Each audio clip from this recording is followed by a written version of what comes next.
Hello you guys, welcome back to my channel.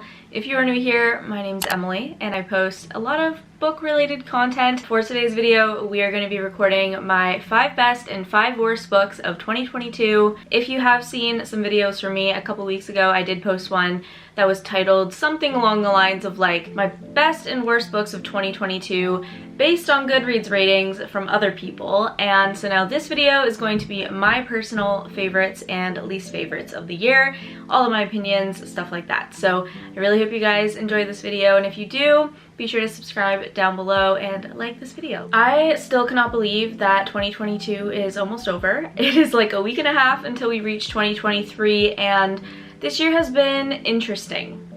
Not great, not horrible, but interesting, and a lot of life changes for me. I am going to be coming out with a video at the beginning of 2023 just discussing some life goals of mine for the new year and also reading goals, so be on the lookout for that if you are interested. Without further ado, let's just dive in. I'm going to start with my 5 worst books of 2022 and then talk about my 5 best books of 2022, just because I like to start it off on a more negative note and then end it off on a more positive note. That's typically how I do things. So let's get started with my 5th worst book of 2022. So my 5th worst book of the year, it's going to be an unpopular opinion and I'm fully aware of that, but I believe it's going to be Magnolia Parks by Jessa Hastings. I just didn't enjoy it. I know so many people love this book and the series, but for me personally, even going into it very aware of the toxicity of the relationship, I just could not get on board with the story, the book. I felt like there was a lot of filler within it with regards to like talking about the different designers and styles and outfits and stuff. Like, it just didn't really interest me that much, and the relationship itself just irritated me to no end. I, like I said, was fully prepared for the toxicity, but I just was not prepared for the stupidity of the characters, and it did make it really hard to get through considering this is a 500-page romance. So I'm not going to continue the series. I am going to keep the book just because I really do love this cover, but aside from that, it is my 5th worst book of the year. My 4th worst book of the year, which makes me sad to say, but my 4th one is One Italian Summer by Rebecca Searle. I really enjoyed In 5 Years. There was something about that book that just like holds a lot to my heart. Maybe it's because it was the first book that we read for Lost in the Plot book club. I don't know, but I really like the writing and I like the idea of that story. This one, the only thing that I can say I enjoyed was how she described the Italian environment. The atmosphere of the book was really well written, but the characters, in my opinion, were a little bit annoying. I just didn't really connect with them at all. I didn't really root for her or any of the characters for that matter. While I did like the mother-daughter relationship, sometimes I just felt like it was a little bit too much. And although there's magical realism in this book, there are certain tropes. I don't want to spoil anything in this video, so there are certain tropes that I just could not agree with and I felt really uncomfortable reading. So it's not it for me. It might be for you, and I'm really happy if it is because I love Rebecca Searle as a person and as an author. This one just did not work for me. So the next 3 I actually don't have in person anymore because they were my worst books and I just didn't want them anymore. And so the 3rd worst book of the year for me was My Lovely Wife by Samantha Downing. I was sincerely disappointed about this because I thought it was just going to be a typical domestic thriller, and it was just very underwhelming for me. The writing wasn't really there. I didn't feel like I got to know the character, like the main male character, that well. It does talk about the wife a lot, obviously. I mean, it's called My Lovely Wife, but I just wasn't really interested in their planning, their plotting. It wasn't scary, and the plot twist at the end just like wasn't really a plot twist for me. I knew it was coming, so this one just really disappointed me, and I don't think I'm a fan of her writing style. So will I ever buy a book from her again? Maybe I will, but this one, it just wasn't for me. My 2nd worst book of the year, I'm gonna give this one a little bit of credit because it was on Webtoon and it wasn't technically a finished story. It was a graphic novel. It wasn't fully finished, but the author and illustrator decided not to continue it. But regardless, it just wasn't like that great of a story for me, and that is the reunion, and the author's name is here as well. I'm sorry, I'm forgetting it right now. I really loved the illustration. I thought it was beautiful, but the story itself, it just cuts off really abruptly, and I know that's not her fault. That was the end of that specific graphic novel, but because of that, it just felt like I read it and didn't really gain anything from it. There was no lessons. It was just a very quick read that I felt like could have had a little bit more depth from the very beginning, but it didn't do it for me. And my worst book of 2022. Are you ready for it? Yeah. It's Manhunt by Gretchen Felker Martin. I'm shocked that this is my worst book. I honestly thought I was gonna really enjoy this book. I thought it was gonna bring some sort of like sophisticated view on gender and roles and stuff like that, but it just didn't do that for me. I thought it was honestly quite offensive, and I'm sure that's not what the author was trying to do, but it just, no character development. The plot was just kind of meh for me. Obviously it was horror, so there was gore, a lot of body gore, and like that was probably the only good part of this book, was having it make me feel very squeamish, but I just didn't agree with the way the author decided to write the message she was trying to write, and overall I just did not enjoy this book. I thought it was I don't even know how to describe it. It was just bad for me. Alright, I want to also add in here just some honorary mentions of like my other worst books and other best books. So before we dive into all of the best books of the year, some honorary mentions for books that I just personally didn't enjoy. Without going into detail, you know, these were maybe like 2.5, 3-star reads. They were still good, but they just weren't it for me. So the first one being The Great Gatsby by F. Scott Fitzgerald. It was a classic book, you know, I'm glad I read it, but it just wasn't all that interesting to me. Another one that was very underwhelming, unfortunately. I haven't finished the series, so things might change, but I personally just didn't really enjoy The Cruel Prince that much. For YA fantasy, I was very confused at times, and I just felt like I could have gotten a lot more of the world. When you're writing and when you're reading a fantasy, I think that it's so appreciated to discuss and describe the world that you've built in detail at the very beginning, and I just didn't really feel that while I was reading this. There was a lot of character development. It focuses a lot on the characters, which I like in books, but without that element of the fantastical world, when I know that it was set there, it just wasn't as good as I was hoping. And the last honorary mention for books that I didn't enjoy too much, I actually got an arc of it at the beginning of the year, and that is What Moves the Dead by T. Kingfisher. This has very similar elements to Manhunt, so maybe that's a pattern. Maybe I just shouldn't read books like this, but it definitely was different, and I liked it a lot more than Manhunt. I would definitely recommend this one over Manhunt, but it just, because of the historical fiction aspect of it and how early I read it in the year, I wasn't really reading historical fiction too much yet, so I didn't have like that full appreciation for it, and maybe I would enjoy it more now, but in the moment I just did not enjoy this book.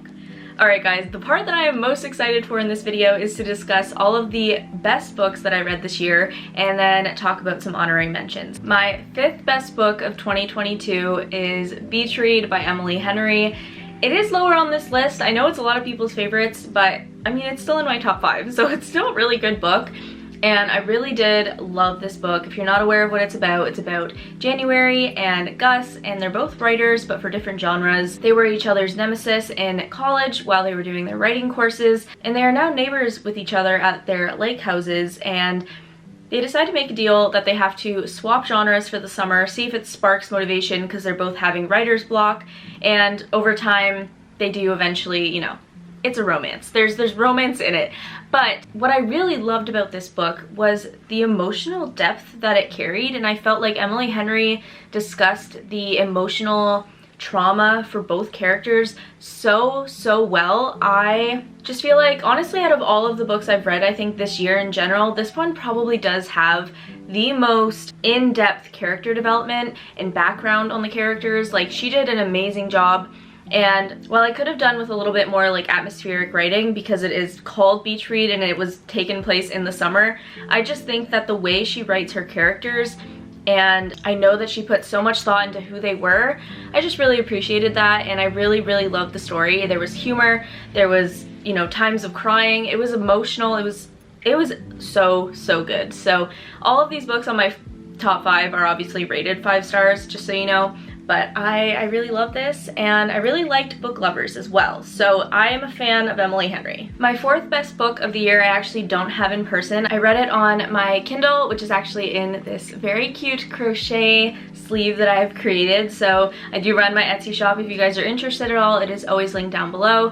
But I did read the next book on my Kindle. I have the Kindle Paperwhite, if anyone is wondering, and that is The Perfect Marriage by Geneva Rose. I love Geneva Rose as a person, as an author. I think that she's so talented, so funny, and it makes me like her books maybe a little bit more. Maybe I'm biased, I don't know. But The Perfect Marriage is a psychological thriller that just gave me so many twists and turns, and I was just, some of them were shocking, others weren't, but I was still like hopping out of my seat, shaking. I just think that she did such a great job at describing the plot and the mystery and what was happening throughout this book, as well as the character development. Like, I don't think it was necessarily the best character development, but when it comes to mystery and thrillers, that's not always what I'm looking for. I'm looking more so for how the plot eventually ends up and what happens in the end. Like, that is usually the most important thing, because with a lot of thrillers, there's usually like 2 or 3 big plot twists, and if they're good, they get high ratings for me. So this one definitely had that. I just remember reading the end, and I almost felt like I was watching Criminal Minds. Like, it gave Criminal Mind vibes, but also just like the betrayal and the sneakiness throughout this book was something I didn't expect, and I really enjoyed it. So I highly recommend you go pick that one up. My 3rd best book of the year was Daisy Jones and the Six by Taylor Jenkins Reid.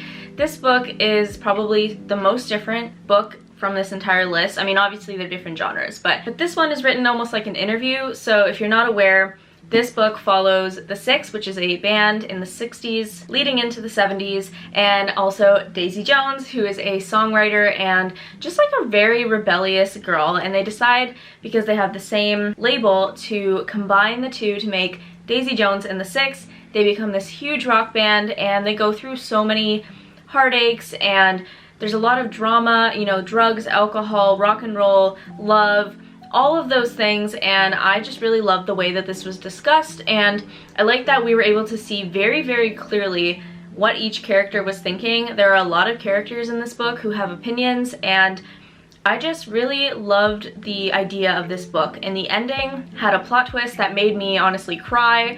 I just think that this book is incredible, and so many people think so too, and it deserves all the hype that it has. So this is my 3rd highest book. Now let's get into my top 2. My 2nd best book of the year was Reminders of Him by Colleen Hoover. I know a lot of people maybe didn't enjoy this book as much as other ones from her, but this is personally a favorite for me. I just love the idea of the book. I love that it follows a woman named Kenna who ends up going to prison for a mistake she made 4 years prior, and now she is coming out of prison, and she has a 4-year-old daughter who she wants to reunite with. And throughout this, there is a bar owner named Ledger who essentially knows her daughter and how she's growing up, and is trying to help her get back into her daughter's life. He knows she's a good person, and they're falling for each other, and this book was a whirlwind of emotions for me. I'm not a mother myself, but I can only imagine being in Kenna's position, and I really loved seeing her come out of prison and learn to be her own human and person and woman again, and ultimately a mother. So I just think that this was beautiful. I know some people disagree, but for me, it was my 2nd favorite of the whole year. So my top pick, before I announce it, I want to give some honorary mentions of other really great books from 2022. First one, I'm gonna just combine these two because they're part of like a little series, and that is It Ends With Us and It Starts With Us. I gave this a 4.75 and this a 5. Love these books. I think everyone knows what they're about at this point, but definitely read these, pick these up if you haven't. If you haven't read Colleen Hoover in 2023, you should. My next honorary mention is Set on You by Amy Lee. This was Amy Lee's debut book, and she is a Canadian, so I really just admire her for going for it. And with a story like this, it was so unique. I've never read a gym enemies to lovers romance, and this does such a great job with size inclusiveness as well as just like banter. And I know some people have other opinions, but I really enjoyed Scott and Crystal's relationship, and I liked all of the messages that this book had. So definitely check this one out as well. And she is coming out with a new one in January called X's and O's, and it's about Crystal's sister. Switching it up with a thriller honorary mention, we have In My Dreams I Hold a Knife. Absolutely love this. It was really close to being in my top 5 actually, but The Perfect Marriage just holds something in my heart. I wanted one thriller on my top 5 and that was it. So that one is my top 5, but this is a close second. And this one here follows, like, I believe it's 6 or 7 good friends from university, and they end up, you know, drifting apart and then coming back together for a reunion. And during that reunion, they're trying to figure out who killed someone 10 years ago. And it's just like a really, Ashley Winstead just has a way with words. She was so easy to follow. Like, her writing is just amazing. I was hooked from beginning to end, and I just adored this book, and I'm really excited to continue reading books from her. So I did purchase The Last Housewife a couple days ago, and I just love this. Please pick this up. It has like a dark academia vibe, and it would be great to read any time of the year. My last honorary mention is Astrid Parker Doesn't Fail by Ashley Herring Blake. So this is the second book in a series in the same city, and it follows Astrid Parker, obviously, and her romance with this woman named Jordan. She is coming into her own, figuring out that she doesn't want to follow in her mom's footsteps or be influenced by anyone but herself. She needs things to be like perfectly the way she wants it to be, but she's having a hard time really, just like I said, coming into her own. And Jordan and her are like work enemies to lovers on this renovation that they're doing.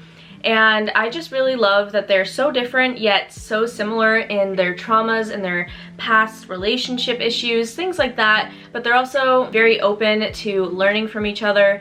And Astrid was actually straight before she met Jordan, so this book is actually her realizing her sexuality as well, which I think was so beautiful. And now I feel like that last honorary mention was a great leeway into my favorite book of 2022. I think this was pretty obvious. If you follow me on Instagram, you know how much I love this book. If you are not aware, this is my favorite book of 2022. Delilah Green Doesn't Care. Doesn't freaking care, okay? This is by Ashley Herring Blake. This is the first book in the Bright Falls series. So Astrid Parker Doesn't Fail is the second book. I gave that one a 5 out of 5 as well. But this one deserves like a 2 million out of 5. I freaking loved this book. It's a sapphic romance about a girl named Delilah Green and Astrid Parker's best friend Claire. Delilah is a lesbian and Claire is bisexual. She does have a daughter, so there is like a single mom trope with also kind of like this rebellious lesbian who is initially just going after her to piss her sister off, but they end up falling for each other, and it is just so beautiful. Again, two very different souls, but they're able to come together and learn from each other, and I just loved this book. And the way Ashley Herring Blake wrote Delilah just made me really love her, appreciate her. There's good banter in this book. There's also a wedding in this book being planned, and all of these things combined really made me enjoy this. And I love when there's like kids in books too, because it brings that element of family, and there really is a found family in this book, and I love it so much. So you definitely should pick this up. I've literally bought this book for friends. Like, if you haven't read it, you really should. I highly recommend this. It is my favorite book of the year, and I'm really excited to go into the new year, hopefully rereading this, if not next year, the year after. But I love it so much. I could talk about it forever. There you have it, you guys. Those are my 5 worst books and 5 best books of 2022, as well as some honorary mentions. So be sure to check out these books, check out other videos from me on my channel, and subscribe, like, do all that fun stuff. Like I said at the beginning of this video, I cannot believe that we're so close to 2023, but I'm really excited to discuss my reading goals with you guys and just continue sharing books that I really enjoy and recommending them. Honestly, this is one of the, aside from actually reading, I think this is the one thing that brings me the most joy in my life. I love recommending books, giving books to people, influencing people to start reading. I just think that this is so special and important, and I wouldn't have it any other way. So thank you so much for supporting my channel if you do. I love you guys, and I will see you in my next video.